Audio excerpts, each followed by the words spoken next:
You learn a lot about a guy from his social media. What kind of pictures are you taking? Are there selfies? Like guys taking selfies, I can't do that. Calm Down with Erin and Charissa is a production of iHeartRadio. Welcome to the pregame. You're picking your face. I got a doozy, right? You know the ones that come in right under the nostril, and it's like a perfect blackhead, and I can't tell how deep it is. And I have been thinking about, since I was on that tarmac for 4 hours last night, getting in there with something and just squeezing it out. But those are one of the ones that you pop and then it sinks in, and you're fucked for the divisional, you know? That one, there is no, and this, I like when you get the zit in the right place where you can put the microphone up that and is block a goodie. it though. Or right here. I don't have to hold a microphone like you do. But this bad boy on the chin just came in strong, probably because I've had alcohol every day for 3 days and disgusted with myself. Playoffs. I'm gonna have a dry 2 weeks. That's what I'm doing. Welcome to the pregame, everyone. You guys send in questions, comments, and concerns. Erin is straight from Dallas. I came from Detroit. We will get into all of our adventures of the weekend in the big show. But here we go. Your guys' first question is Low Babe 87. I like this one. Cute. Any tips for keeping long distance friendships so strong? I just had this conversation actually with Kelly over the weekend about friendships and no, in a great way where you have. It's like any relationship. You have to make an effort. And like there are some friends that you have in your life where you feel like you're the one that's constantly like reaching out or checking in or like, how are you? And it's like, it comes to a point where you're like, why am I always the one? And so you kind of, I try to be very cognizant of, especially as I get older and I don't want as many friendships. I want the deeper, more meaningful ones. To think like, hey, have I checked in on so-and-so lately? Or how are you? Or whatever. So things like that. I just think it's like deposits into the friendship bank. So as it pertains to a long distance one, I would say, I love any friendship where you also don't have to talk every day. And Agreed. like we're busy. We get it. But you still know you're like, have a great friend. I don't know.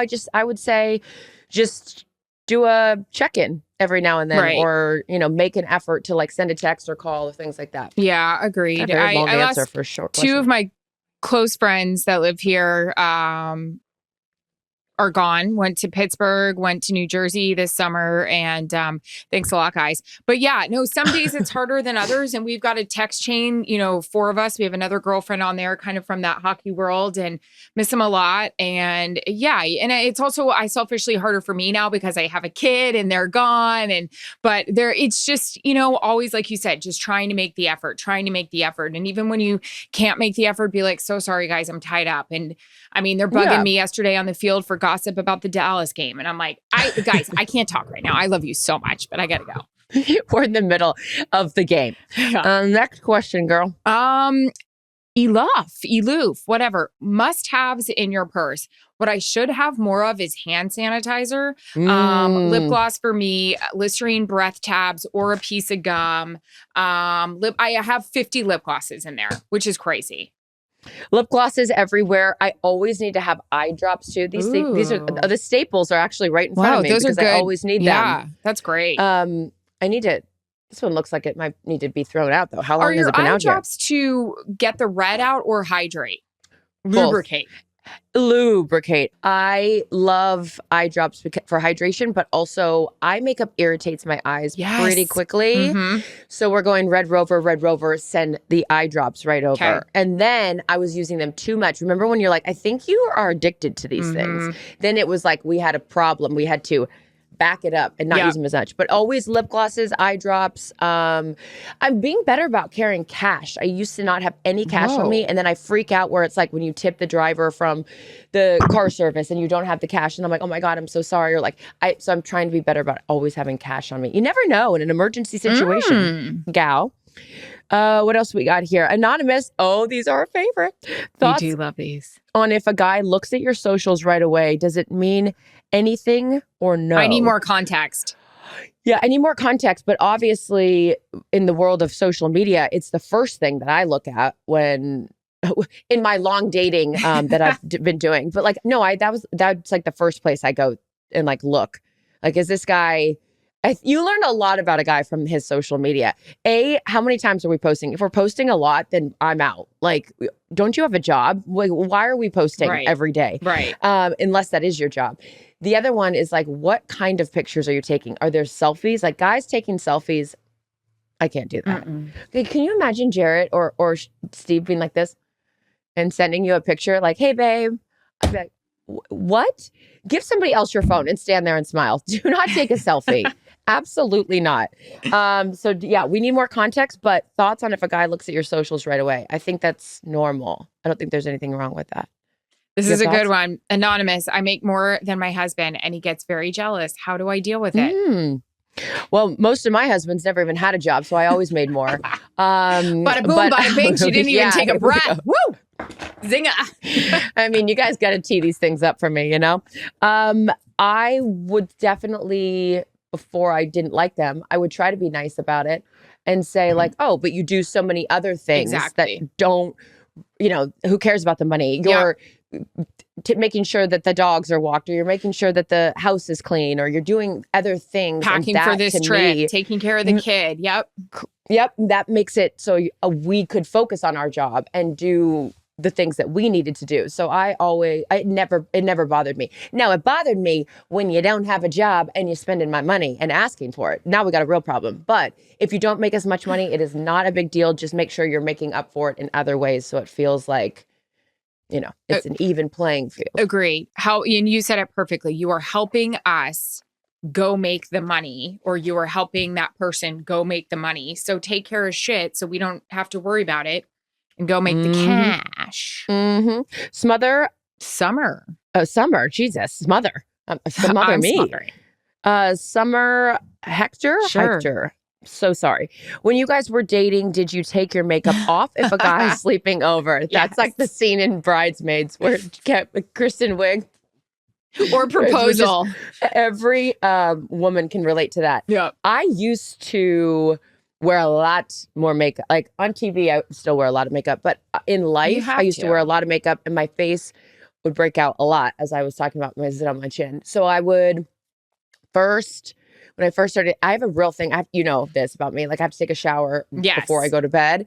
So like I would obviously like wipe off all my makeup and stuff like that. But there would be times when I was first dating someone and I was like embarrassed of I would do like a little spot situation and then just pretend like, oh, look, like I'm so natural. Fresh. No, I just have covered up all my acne and thrown on some, you know, tinted lip gloss.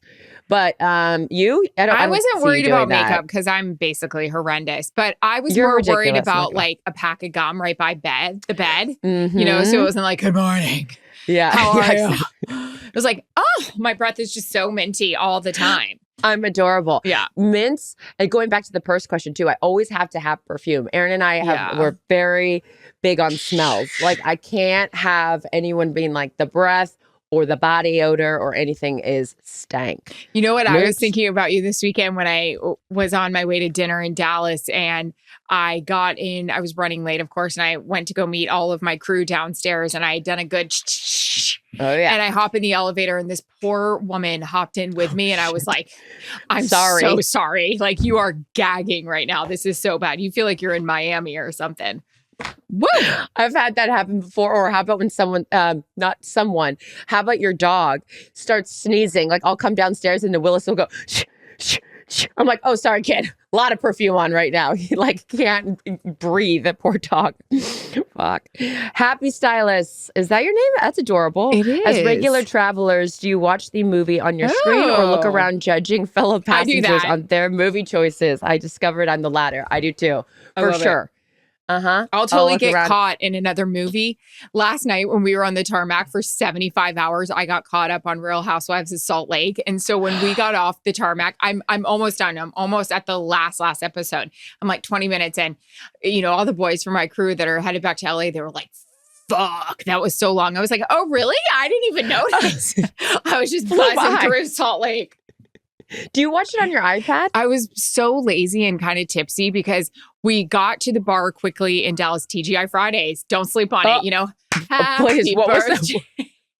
It was great. We were so desperate for food and a cocktail because we're like, we're boarding in 30. Don't sleep on it. Don't sleep on it. We'll take all Mudslides. the drinks. Yeah, mudslides, amazing. And then, as we're like downing these cocktails, Kevin had a great line. He was like, I'm getting a Cadillac margarita. And I was like, I'm getting a Santa margarita. And he goes, is that a Christmas drink? And I go, no, it's Pinot Grigio. Ho, ho, ho. But we were just downing our cocktails. And then you get the notification, you're delayed an hour and a half. And it's like, fuck. we'll take more. So by the time you get on the plane, you can't walk straight. It's terrible.